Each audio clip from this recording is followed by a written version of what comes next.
After 20 Years, by O. Henry. The policeman on the beat moved up the avenue impressively. The impressiveness was habitual, and not for show, for spectators were few. The time was barely 10 o'clock at night, but chilly gusts of wind with a taste of rain in them had well-nigh depeopled the streets.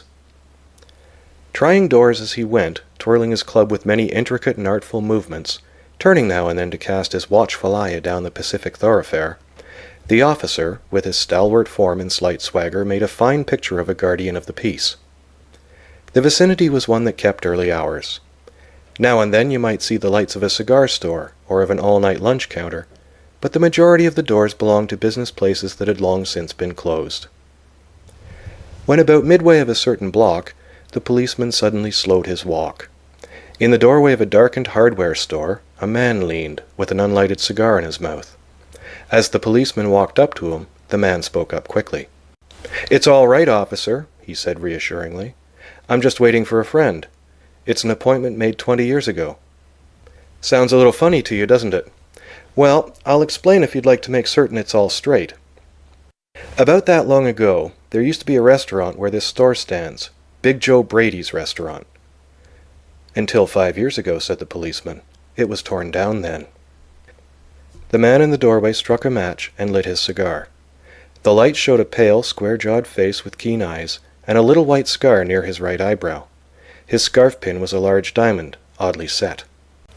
20 years ago tonight," said the man, "I dined here at Big Joe Brady's with Jimmy Wells, my best chum and the finest chap in the world. He and I were raised here in New York, just like two brothers together. I was 18 and Jimmy was 20. The next morning I was to start for the West to make my fortune. You couldn't have dragged Jimmy out of New York. He thought it was the only place on earth. Well, we agreed that night that we would meet here again exactly 20 years from that date and time, no matter what our conditions might be, or from what distance we might have to come. We figured that in 20 years, each of us ought to have our destiny worked out, and our fortunes made whatever they were going to be." "It sounds pretty interesting," said the policeman. "Rather a long time between meets, though, it seems to me. Haven't you heard from your friend since you left?" "Well, yes, for a time we corresponded," said the other. "But after a year or two we lost track of each other. You see, the West is a pretty big proposition, and I kept hustling around over it pretty lively. But I know Jimmy will meet me here if he's alive, for he always was the truest, staunchest old chap in the world. He'll never forget. I came 1,000 miles to stand in this door tonight, and it's worth it if my old partner turns up." The waiting man pulled out a handsome watch, the lids of it set with small diamonds. 3 minutes to 10, he announced. It was exactly 10 o'clock when we parted here at the restaurant door. "Did pretty well out west, didn't you?" asked the policeman. "You bet. I hope Jimmy has done half as well. He was a kind of plodder, though, good fellow as he was. I've had to compete with some of the sharpest wits going to get my pile. A man gets in a groove in New York. It takes the West to put a razor edge on him." The policeman twirled his club and took a step or two. "I'll be on my way. Hope your friend comes around all right. Going to call time on him sharp?" "I should say not," said the other. "I'll give him half an hour at least. If Jimmy is alive on earth, he'll be here by that time. So long, officer." "Good night, sir," said the policeman, passing on along his beat, trying doors as he went. There was now a fine cold drizzle falling, and the wind had risen from its uncertain puffs into a steady blow. The few foot passengers astir in that quarter hurried dismally and silently along with coat collars turned high and pocketed hands. And in the door of the hardware store, the man who had come 1,000 miles to fill an appointment, uncertain almost to absurdity, with the friend of his youth, smoked his cigar and waited. About 20 minutes he waited, and then a tall man in a long overcoat with collar turned up to his ears hurried across from the opposite side of the street. He went directly to the waiting man. "Is that you, Bob?" he asked doubtfully. "Is that you, Jimmy Wells?" cried the man in the door. "Bless my heart!" exclaimed the new arrival, grasping both the other's hands with his own. "It's Bob, sure as fate. I was certain I'd find you here if you were still in existence. Well, well, well, 20 years is a long time. The old restaurant's gone, Bob. I wish it had lasted so we could have had another dinner there. How has the West treated you, old man?"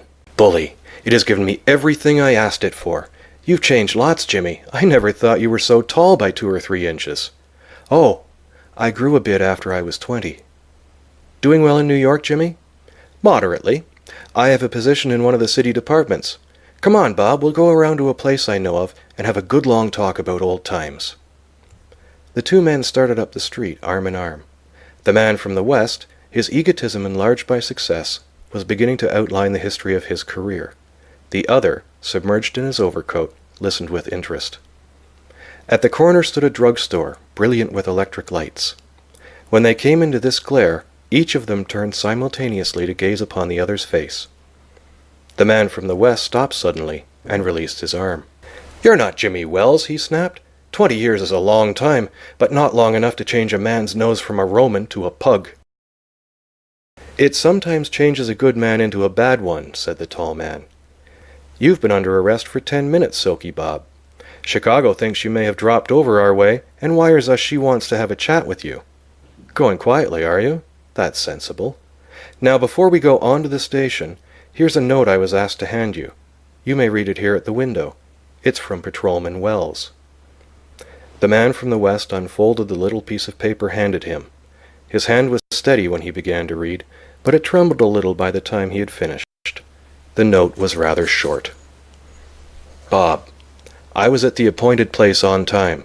When you struck the match to light your cigar, I saw it was the face of the man wanted in Chicago.